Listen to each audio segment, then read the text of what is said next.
할렐루야. 예, 오늘 거룩하고 복된 주님의 날입니다, 여러분. 주님의 날, 이렇게 주의 자녀들이 함께 모여서 하나님 예배할 수 있는 것, 큰 은혜고 축복인 줄 믿습니다. 오늘도 마음을 다하시고, 뜻을 다하시고, 힘을 다하여 우리 하나님 예배할 때 하나님께서 한없는 은혜와 평강으로 여러분 삶을 충만히 채워주실 것을 믿습니다. 우리 옆 사람과 인사하겠습니다. 잘 나오셨습니다. 은혜 많이 받으십시오. 예, 은혜 받으세요. 예. 우리는 주일 설교를 예수님의 첫 설교인 산상 설교를 통해서 하나님의 은혜를 계속 나누고 있습니다. 오늘 10번째 시간인데요. 지난주 우리는요, 보물을 하늘에 쌓아두라 라는 것은 너의 보물이 무엇이냐? 너의 보화가 무엇이냐? 라는 질문이라 그랬어요. 하나님 우리에게 묻고 계시는 거. 너의 보물이 뭐야? 너의 보배가 뭐야? 라고 물으신다는 거죠. 그 보물이 예수 그리스도일 때만 본질이 될 수 있다라고 했습니다. 그렇다면 변질은 무엇이겠습니까? 예수님이 보물이 아닌 삶, 하나님과 재물을 겸하여 섬기는 삶이 변질이다라고 했습니다. 그리고 이제 오늘 말씀이 나오는 거예요. 이렇게 재물과 하나님을 겸하여 섬기는 거, 두 주인을 섬기는 삶의 결과가 뭐냐? 바로 염려로 나타난다는 거예요. 그 결과가 염려라는 겁니다. 그래서 여러분, 염려하지 말라라는 이 말은요, 다른 말로 하면 두 주인을 섬기지 말라라는 말과 같은 것입니다. 즉 예수님을 떠난 변질의 모습이 바로 염려라는 것입니다. 여러분, 염려라는 것은요, 이게 영적인 힘이 있습니다.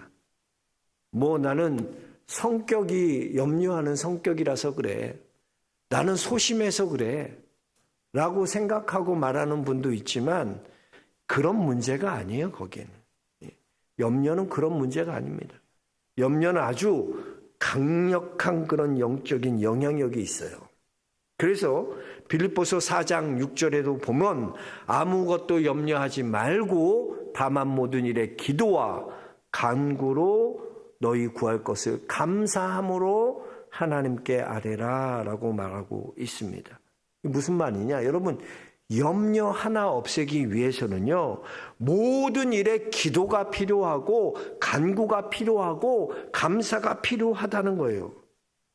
이것은 염려하는 것이 얼마나 강력한 힘인지, 영향력이 얼마나 강력한지를 강조하고 있는 것입니다. 모든 일에 기도와 간구와 감사를 다 쏟아내지 않으면 염려라는 거 쉽게 이기지 못한다는 거예요. 절대로 이기지 못한다는 거.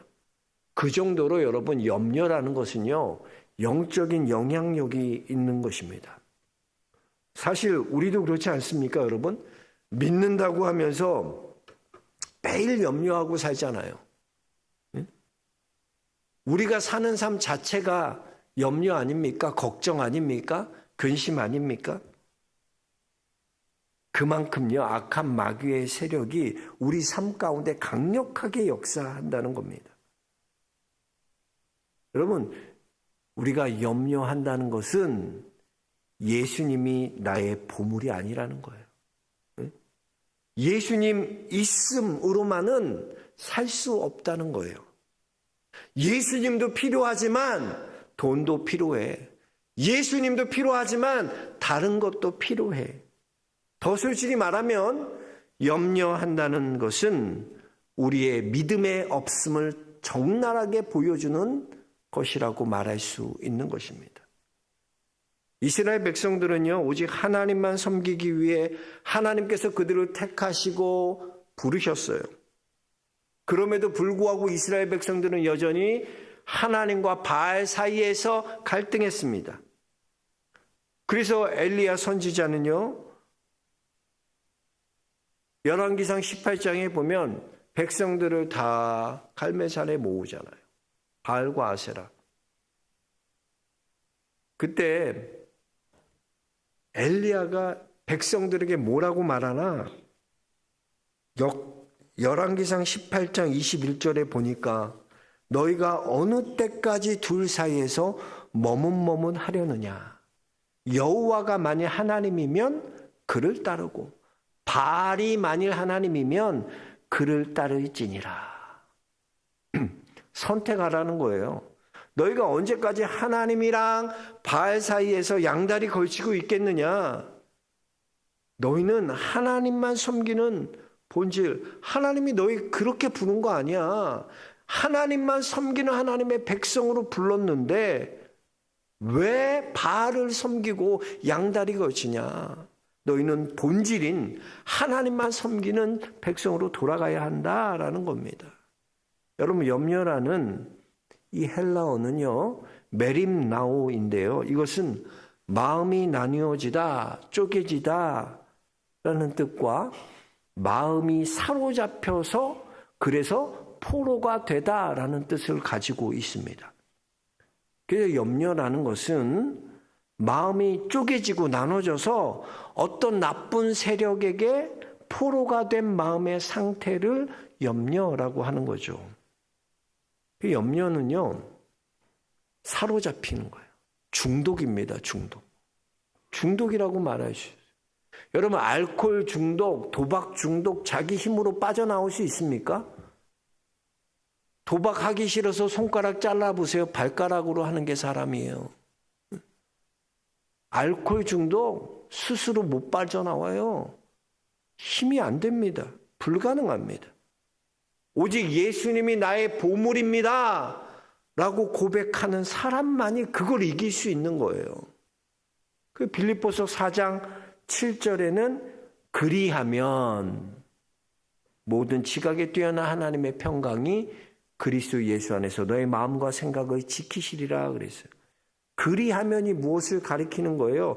본질이신 예수 그리스도께로 돌아가면 모든 지각에 뛰어난 하나님의 평강이 그리스도 예수 안에서 너희 마음과 생각을 지켜주신다는 거예요. 그러니까 예수님 외에는 평강 주시는 분도 없고요. 마음의 생각과 마음을 지키는 분도 없는 거예요. 예수님이 지켜주시는 거예요. 여러분, 염려는 성격이 아니라 우리의 영적인 상태예요. 두 주인을 섬기는 사람의 특징이 염려예요. 그렇다면 여러분, 한번 솔직하게 물어볼게요. 여러분들은 어떻습니까? 염려하고 있습니까? 매일매일이 걱정이고 근심입니까? 그렇다면 내가 두 주인을 섬기고 있는 거예요. 여러분, 우리가 염려하는 것이 대부분이 어떤 거 염려하세요? 사실 제일 염려되는 게 우리가 알 수 없는 미래죠. 그죠? 내일을 염려하잖아요. 여기 말씀 보면 이 염려의 허망함에 대해서 몇 가지 예가 나옵니다. 먼저 공중의 새를 보라는 거예요. 새도 굶어 죽지 않고 새조차도 하나님 기르시는데 하물며 너희를 하나님이 굶기시겠느냐? 너희를 굶겨 죽이시겠느냐? 무슨 말입니까? 예수님이 보배인 사람 왜 이런 거 걱정하냐는 거예요. 왜 염려 안 한다는 거예요. 너 키가 작다고 너 아무리 염려해봐. 염려함으로 그 키를 한 자나 더 할 수 있냐? 그렇게 할 수 없다는 거예요. 염려한다고 키가 커진다면 여러분 얼마나 좋겠어. 근데 염려한다고 키가 커지는 게 아니라는 거예요. 이 모든 것이 어떻습니까? 하나님께 달려있다는 거지. 염려해서 되는 게 아니라는 거예요. 그래서 마지막 30절 보니까 하물며 너희일까 보냐 믿음이 작은 자들아 그랬어요. 뭘 믿어야 돼요? 예수님이 나의 전부이심을 믿어야 돼요. 예수님이 나를 책임져 주심을 믿어야 돼요. 여러분은 들풀보다 낫잖아요. 공중의 새보다 낫잖아요. 하나님이 입히시고 먹이시고 그들조차도 하나님이 사랑하셔서 돌보시는데 하나님의 자녀된 여러분은 왜 하나님 사랑하지 않으시겠어요? 왜 그렇게 두시겠어요? 근데 우리는 불안한 거야. 그렇게 될까 봐. 일어나지도 않은 일 갖고 염려하고 걱정하고. 왜? 예수님이 내 삶의 전부가 되고 예수님 있음으로 살아야 되는데 자꾸 예수님 있음 플러스 뭐를 하려고 그러는 거예요. 여러분, 이렇게 예수님이 내 안에 계시면요, 예수님께서 내 안에서 일하기 시작하십니다.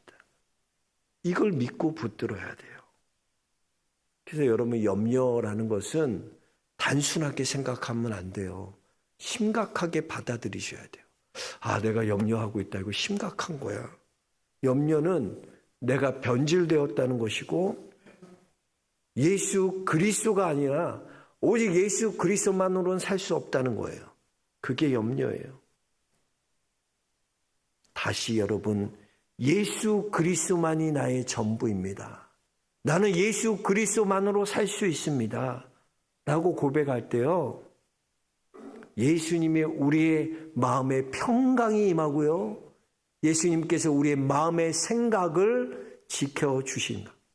마음과 생각 지켜주신다 그랬어요. 저는 우리 영락의 성도님들이 염려하는 자들이 아니라 예수님이 나의 전부입니다. 예수님이 나의 주인이십니다. 고백하는, 그래서 염려를 이기는 삶을 살아가는 성도들 될 수 있게 주의 이름 축복합니다. 여기 두 번째 메시지는 이방인들에게도 예수님이 구원자가 되셔야 된다는 거예요. 무슨 말이냐? 우리 32절 한번 다시 같이 읽어볼까요? 이는 다 이방인들이 구하는 것이라 너희 하늘 아버지께서 이 모든 것이 너희에게 있어야 할 줄을 아시느니라 그랬어요. 여러분, 이방인이 뭡니까? 이방인이 어떤 자들이에요? 이방인은 하나님을 믿지 않는 자들이 이방인입니다. 그러니까 유대인들은 하나님을 믿지 않는 이방인들에 대해서도요, 변질된 관념을 가지고 있어요. 어떤 거냐면, 여러분, 하나님께서 아브라함을 택하시고 아브라함을 부르시고 그래서 아브라함이 복이 되게 하신 것은 아브라함 한 사람을 위한 일이 아니었어요. 아브라함을 통해서 모든 민족이 다 복을 받게 되는 것이 하나님의 뜻입니다. 그게 아버지의 마음이에요. 우리 하나님은요, 모든 사람이요, 구원을 받고 진리를 아는 데 이르기를 원하십니다. 이게 본심이에요. 그게 뜻이에요. 그러면 이방인들에 대해서도 우리가 어떻게 해야 돼요? 이런 사명을 가져야 하는데, 유대인들은요, 이방인들에 대해서 구원의 대상으로 그들을 여기는 것이 아니라, 야, 우리는 선민이야, 우린 택한 백성이야, 우린 구원받아 마땅한 백성이고 너희는 뭘 하든지 택함받지 못한 구원받을 수 없는 자들이 너희야 라고 생각했다는 거예요. 여러분, 문제 있는 건요, 누구나 말할 수 있어요. 잘못한 거? 그거 누구나 말 못해. 그 사람 이거 잘못했어. 이런 말 누구나 하지. 그건 누구나 할 수 있는 거예요. 문제를 제기하는 거 누구나 해. 그러나 우리는 거기서 그쳐서는 안 돼요. 그들을 불쌍히 여기고 그들이 예수님께 돌아올 수 있도록 품어주고 도와줘야 하는 거예요. 가룟 유다 보세요. 예수님이 얼마나 가룟 유다 많이 도와주죠. 끝까지 가룟 유다가 그렇게 해도 기회를 끊임없이 주시잖아. 마지막 만찬에는 여기에 손을 넣는 자가 나를 팔자다. 진짜 뜨끔했을 거야. 그럼 주님 앞에 무릎 꿇고 회개하고 그래야지. 얼마나 수없이 많은 기회를 주세요. 하나님도 여러분에게 마찬가지예요. 수없이 많은 기회를 주세요. 우리가 불신자들에 대해서도 여러분, 구원의 대상으로 여기고 구원받을 백성으로 여기면 기회를 줘야죠. 끝까지 기회를 줘야죠. 불신자라고 차별하고 이방인이라고 차별하는 게 아니라 저들도 구원의 대상이구나. 하나님이 사랑하는 자들이구나. 근데 유대인들의 특징은 뭐냐? 자기는 구원받았다는 그런 자부심은 있지만 이방인들에 대한 그런 사명감은 없는 거예요. 유대인들 중에 유대인이라고 불리는 바리새인을 보십시오. 매일 입으로는 하나님 그러면서 그들은 하나님과 재물을 겸하여 섬기는 자들이었어요. 그래서 누가복음 16장 14절에 보니까 바리새인들은 돈을 좋아하는 자들이다라고 있어요. 돈 좋아하는 자들이에요.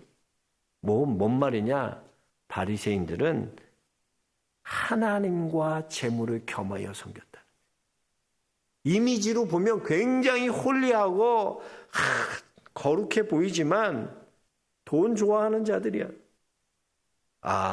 하나님과 재물을 겸하여 섬긴다. 오직 주님이 아니에요. 그러니까 변질될 수밖에 없는 거죠. 이방인을 구원의 대상으로 여기고 그들을 위해 기회를 주고 품어주고 용서해주고 그들을 위해 기도해야 되는데 그들은 그들을 차별하는 거예요. 여러분, 우리도 마찬가지잖아요. 다 우리도 죽을 수밖에 없는 죄인이었어요. 우리는 다 그리스도 밖에 있었던 사람이에요. 그리스도 안에 있었던 사람들은 아니에요. 다 그리스도 밖에 있던 자들이에요. 그런데 예수 그리스도의 십자가의 보혈로 하나님과 우리가 가까워진 거잖아요. 이것은 우리의 의가 아닙니다. 우리는 예수 그리스도의 십자가의 은혜로 구원받았어요. 구원받았어요. 그러니까 내가 무슨 대단해서 구원받은 게 아니야. 전적인 하나님의 은혜로 구원받은 거예요. 그래서 여러분 마태복음 20장의 그 품꾼 비유 보면 그 읽을 때 굉장히 불쾌한 사람들이 있어. 오전 9시에 부른 사람이나 오후 5시에 온 사람이나 임금을 똑같이 줘? 아마 요즘 노조 같으면 난리 났을 거예요. 이런 불합리한 게 어디냐고, 이런 세상이 어디냐. 근데 주인이 약속한 게 뭐예요? 내가 너에게 한 데나리온 약속한 거 주는 건데. 근데도 어떻게 생각하나? 이거 잘못됐다. 이거 세상법에 맞지 않다고 생각하는 분들이 있어요. 우리 여러분 읽으면서 그렇게 느껴지는 분이 있어요. 이거 불합리하다. 이거 불공평한 거야. 근데 그러면 다 우리가 오전 9시에 온 사람인 줄 착각해서 그래. 나는 오전 9시에 왔기 때문에 이런 은혜 받아도 당연한 거야. 이렇게 대우받아야 돼. 근데 오후 5시에 온 사람 저런 대우해 준다. 나랑 똑같이 준다고? 화가 나는 거야. 여러분, 우리는 오후 5시에 부름받은 자들이야. 은혜야, 은혜로 1시간이라도 하나님이 구원해 주신. 오후 5시에 부른 자가 나는데 자꾸 우리는 뭐라고 말하나? 난 9시에 왔어. 더 주실 거야. 더 주실 거야. 억울하게 생각해. 그러니 감격이 없고요. 감사가 사라지는 거야. 그러나 내가 오후 5시에 부름받았다면 이것이 얼마나 감격스러운 일이고 감사한 일입니까? 오직 하나님께 감사할 뿐이에요. 자격이 있어서 내가 구원받은 자들이 아니에요.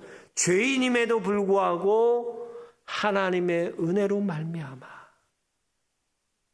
내가 구원받았다는 거예요. 그거 잊지 말라는 거예요. 그래서 여러분 이분법적으로 선민사상 가지고 거기에 빠져서 나는 하나님의 택한 백성이고 부르심 받은 자고 그러면 이방인들을 미워하고 차별해서는 안 된다는 거예요. 그들을 구원의 대상으로 여기고 그들이 돌아올 수 있도록 기회를 주고 또 그들을 위해 기도해야 한다는 것이죠. 그리고 마지막 결론이 뭐냐? 33절, 34절이에요. 우리 같이 한번 읽어보겠습니다. 그런즉 너희는 먼저 그의 나라와 그의 의를 구하라. 그리하면 이 모든 것을 너희에게 더하시리라. 그러므로 내일 일을 위하여 염려하지 말라. 내일 일은 내일이 염려할 것이요 한날의 괴로움은 그날에 족하니라 라고 말씀하고 있습니다. 여러분, 너희는 먼저 그의 나라를 구하라 그래서 그의 나라. 그의 나라가 뭡니까? 그의 나라라는 것은 어떤 장소의 개념이 아니라 하나님의 통치의 개념이에요. 그의 나라, 하나님이 다스림이 임하는 곳, 하나님의 통치가 있는 곳이 하나님의 나라입니다. 그 하나님의 나라를 구하라는 거예요. 즉 이건 뭐냐? 예수님이 나를 다스리는 삶 살아가라는, 예수님이 온전히 나를 다스리는 그런 삶 살아야 된다는 거예요. 여러분, 고집 세다는 말이요, 좋은 말이 아니에요. 그리스도인에게 고집 세다? 우리가 고집이 어디 있어? 아직도 내 의가 남아 있다는 거야. 그 칭찬으로 들으면 안 돼. 고집 세요 우리 양반. 응? 뭐 주관이 뚜렷하다. 자기 생각이 있는 사람이다. 그게 고집 센 거야. 고집 센 거야. 아직도 내 의가 남아 있다는 거야. 내 인생은 내가 다스리겠다는 거예요. 그게 맨날 신앙생활 너무 복잡하게 하는 거예요. 그러면 신앙생활은 복잡하게 하는 게 아니에요. 한번 보세요. 지금까지 예수님의 우리 첫 설교 쭉 계속 봤잖아요. 정리해보면 우리의 본질이 뭐라는 거야? 결국은 예수 그리스도가 우리 안에 계셔서 우리를 다스리는 그 삶 살라는 거야. 우리 1대2 제자 양육 훈련 지금 18명 받고 있고 강 목사까지 19명 받는데 그거야. 그리스도 뭐 예수 그리스도 우리 안에 있음이잖아요. 그 예수 그리스도에 있으면 어떻게 돼요? 결국은 뭐예요? 우리가 궁극적으로 예수 그리스도가 우리 안에 계셔. 그래서 우리가 결국적으로 이루어야 될 삶이 뭐냐는 거야. 예수 그리스도가 다스리는 삶 살아야 된다는 거예요.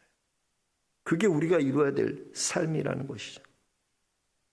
이거 아니면 여러분, 예수 그리스도가 나를 다스리지 않으면요, 내 생각이 나를 다스리고요, 내 말이 나를 다스리고, 내 뜻이 나를 다스리고, 내 의가 나를 다스립니다.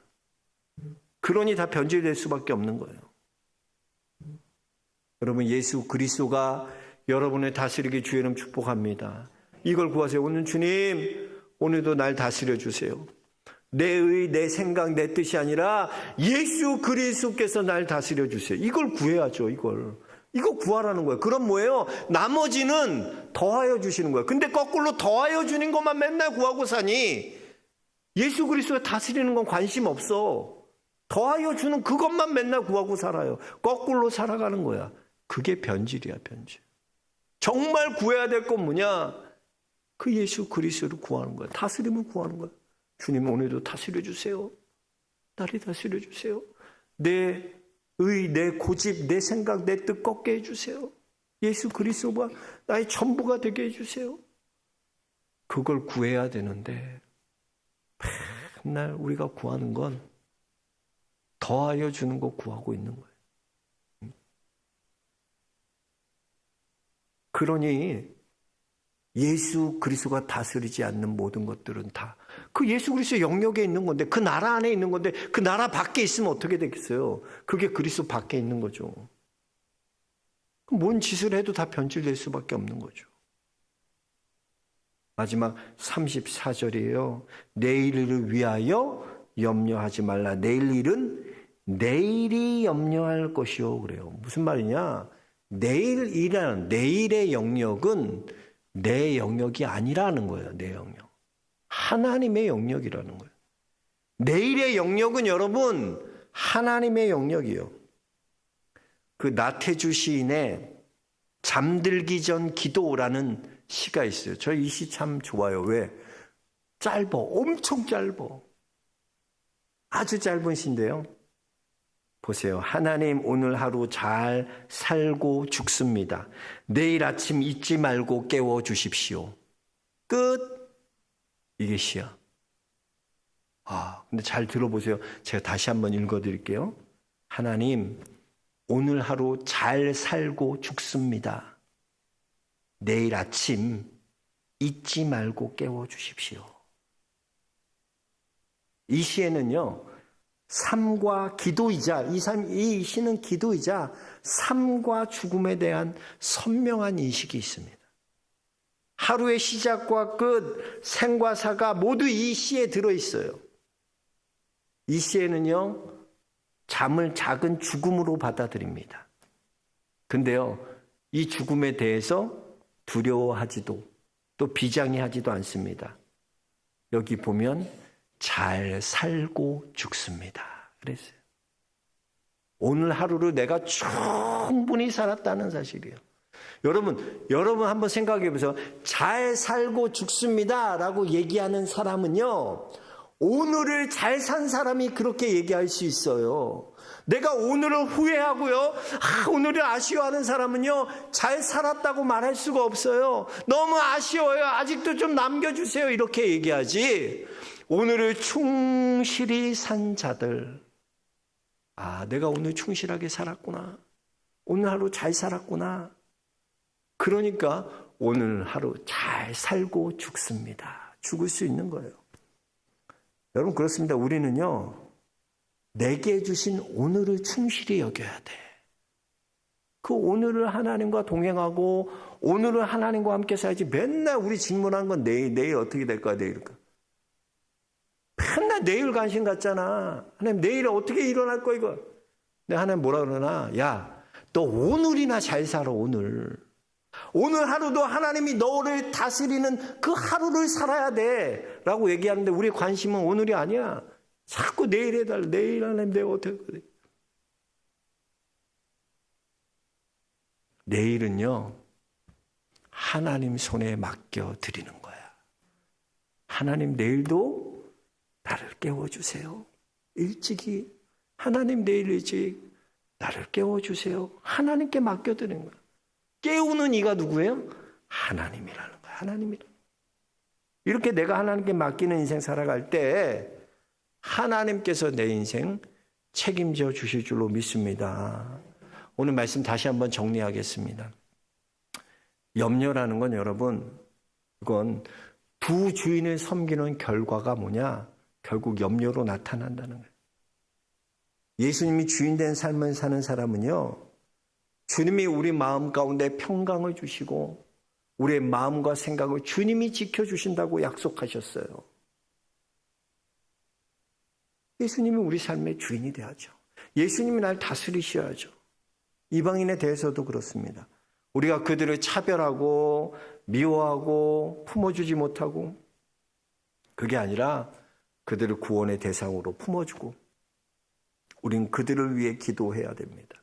그리고 내일의 영역, 내가 사는 게 아니야.